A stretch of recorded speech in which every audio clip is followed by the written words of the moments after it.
iglesia o monasterio de San Vicente de Fora es una iglesia de Lisboa, dedicada a San Vicente, proclamado patrón de la ciudad en 1173, cuando sus reliquias se transfirieron del Algarve a una iglesia fuera de las murallas de la ciudad.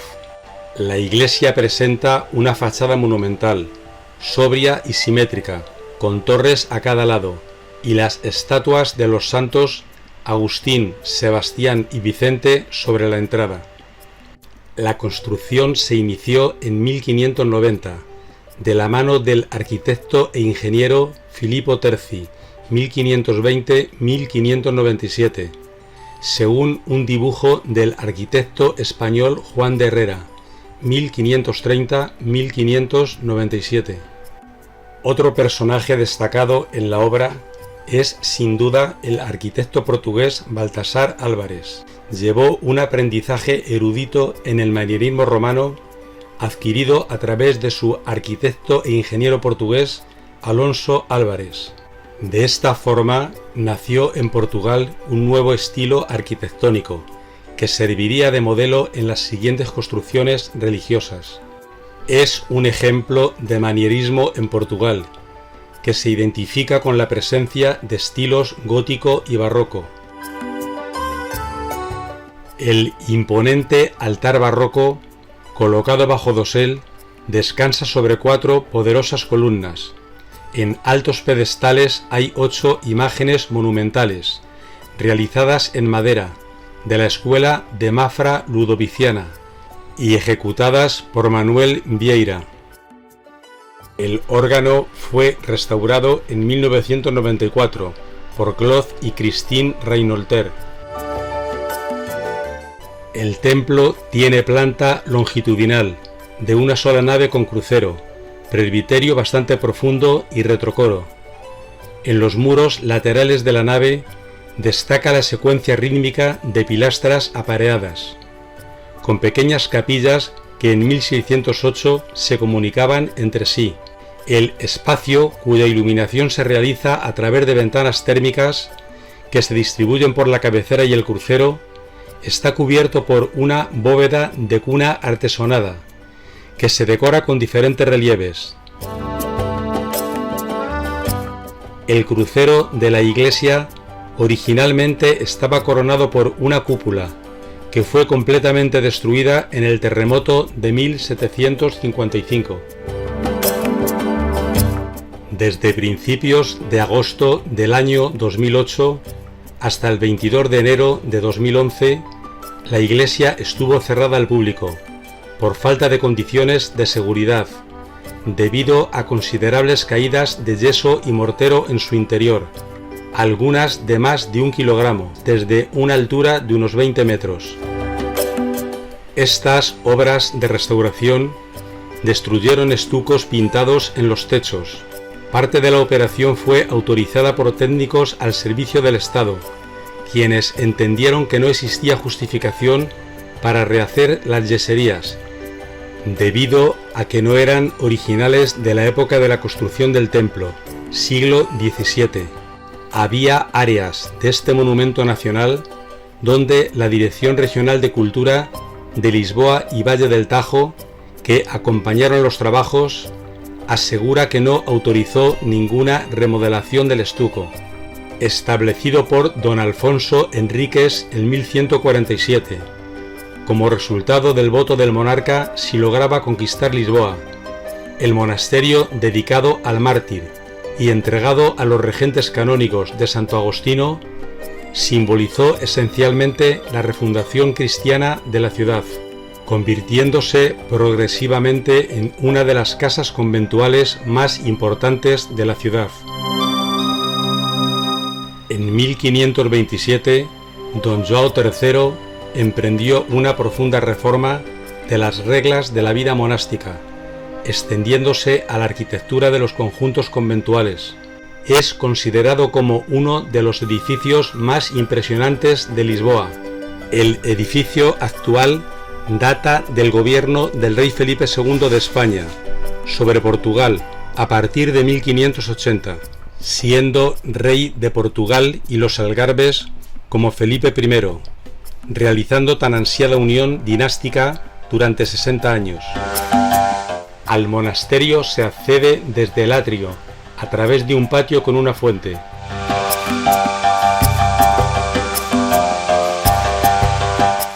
La primera iglesia de San Vicente de Fora fue dedicada al santo patrón de Lisboa, San Vicente de Zaragoza, cuyos huesos fueron enterrados en la iglesia mucho después de su muerte y guardados como reliquias. Vicente fue martirizado bajo el emperador romano Diocleciano en el año 304, después de horribles torturas. El antiguo monasterio agustino adyacente, al que se puede acceder por la nave, conserva su aljibe del siglo XVI y restos del claustro antiguo, de la época de Don João III, 1502-1557. Se conservan dos alas de arcadas sencillas que rodean el patio, pero sin acceso directo primitivo, enlucido y encalado, así como parte del piso cerámico original. Se llega a los edificios del monasterio a través de un magnífico portal barroco, situado junto a la fachada de la iglesia. En el interior, la entrada está decorada con azulejos de color azul y blanco del siglo XVIII, que cuentan la historia del monasterio, incluyendo escenas del asedio de Lisboa de 1147. El techo de la sala tiene una pintura ilusionista, ejecutada en 1710 por el italiano Vincenzo Vascarelli. Cofre con los restos mortales de 7 misioneros portugueses y españoles, martirizados en 1585 en Marruecos, mandados traer por Felipe II. Los dos claustros, este y oeste, son el centro del monasterio, dando acceso a las salas más importantes. Fue completado en la segunda mitad del siglo XVII, pero según el proyecto filipino de finales del XVI. Siguen la tipología de los claustros de la época, arquitectónicamente muy sobrios. Originalmente las arcadas estaban abiertas en ambas plantas. El monasterio de San Vicente de Fora alberga la mayor colección de azulejos barrocos de Portugal y la segunda más grande del mundo. Son azulejos in situ, es decir, en su ubicación original.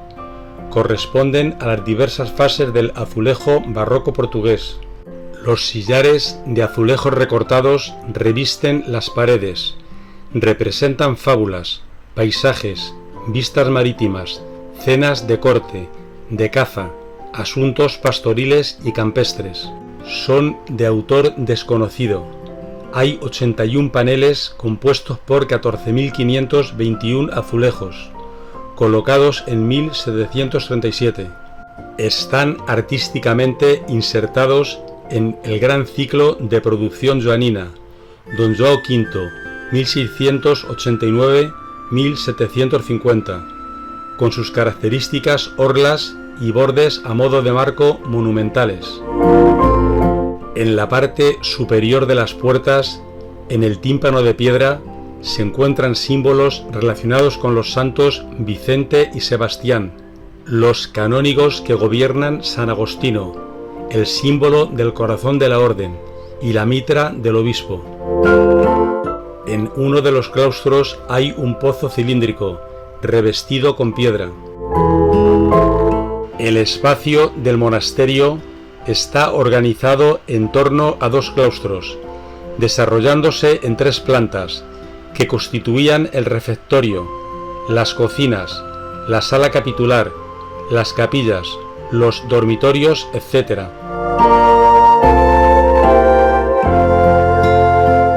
Desde la terraza del monasterio se puede apreciar una de las vistas más impresionantes de la ciudad, en 360 grados. Tiene maravillosas vistas del distrito de Alfama y sobre el río Tajo al sur. En el año 1834, tras la disolución de los monasterios en Portugal, este se transformó en un palacio para los arzobispos de Lisboa. En 1910 La iglesia fue clasificada como monumento nacional y el monasterio de San Vicente fue clasificado como propiedad de interés público. La sacristía, construida a comienzos del siglo XVIII, se sitúa entre los dos claustros. Es de cuño italianizante y está forrada de mármoles polícromos. San Francisco de Borja, el santo que en Portugal es el protector contra los terremotos, ofrece una corona a la Virgen. Este monasterio apenas sufrió daños por el terremoto de 1755. El techo de la sacristía fue una de las pocas cosas que se derrumbó, después de la caída de una cúpula en la parte superior de la iglesia. La sacristía aún se utiliza en la actualidad. Es considerada ex libris, debido a su decoración con mármoles incrustados de colores con motivos florales y pinturas del techo con el Agnus Dei del siglo XVIII. En las excavaciones se encontraron tumbas antropomórficas, pertenecientes a los cruzados de don Alfonso Enríquez.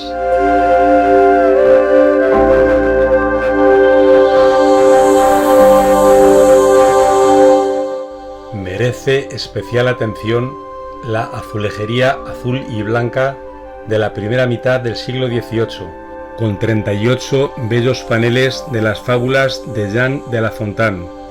Estos paneles en azul cobalto son un ejemplo de articulación de un relato, donde la literatura, la historia, la ética y la matemática se ensamblan con el arte y lo bello. El monasterio de San Vicente de Fora fue el primer espacio conventual donde San Antonio entró como monje. Completó su noviciado en la Orden de San Agustín. Se cree que la ubicación de esta capilla corresponde a la de la celda del santo en el monasterio medieval. El panteón real de la dinastía de Braganza se encuentra situado en el antiguo refectorio del monasterio. Es el lugar donde descansan muchos de los monarcas y príncipes de la cuarta y última dinastía real portuguesa, iniciada por Juan IV, y que tiene como último rey a Manuel II. Los túmulos son en su mayoría cajones de mármol, situados en los laterales del salón, ornados con coronas en la parte superior y con los nombres y títulos de sus ocupantes grabados en letras doradas en la parte frontal. Tan solo faltan en los enterramientos María I, Pedro IV, Miguel II de Portugal y sus descendencias. Destaca una estatua de mujer rezando, que se encuentra junto a los túmulos de Carlos I de Portugal y de su hijo Luis Felipe, asesinados en la Plaza del Comercio de Lisboa en 1908, cuando la familia real regresaba del Palacio de Vilavicosa a Lisboa. En su camino, el carruaje de Carlos I y su familia pasó por la avenida del Terreiro do Paco. Mientras cruzaban la plaza, fueron disparados. El rey murió inmediatamente. Su heredero Luis Felipe quedó mortalmente herido y el príncipe Manuel fue alcanzado en un brazo. Los asesinos fueron muertos a tiros en el lugar por los guardaespaldas. En este lugar se encontraba la antigua sala capitular, hasta que el cardenal patriarca Manuel Gonçalves Cherry, en 1949, decidió construir el Panteón de los Patriarcas, realizado por el arquitecto Raúl Lino. Capilla tumular de don Antonio y don José, hijos ilegítimos del rey don João V, juntamente con don Gaspar de Braganza. Fueron denominados Meninos de Palava, por residir en el palacio del mismo nombre en Lisboa, actualmente Embajada de España. Anteriormente, este espacio funcionaba como la capilla de Nuestra Señora de la Encarnación. En 1882 se descubrió en el monasterio un conjunto de paneles de San Vicente, que se encuentran actualmente en el Museo Nacional de Arte Antiguo de Lisboa. Se considera autor de los 6 paneles con unas 60 figuras en tamaño casi natural a Nuño González, pintor real de don Alfonso V en el siglo XV.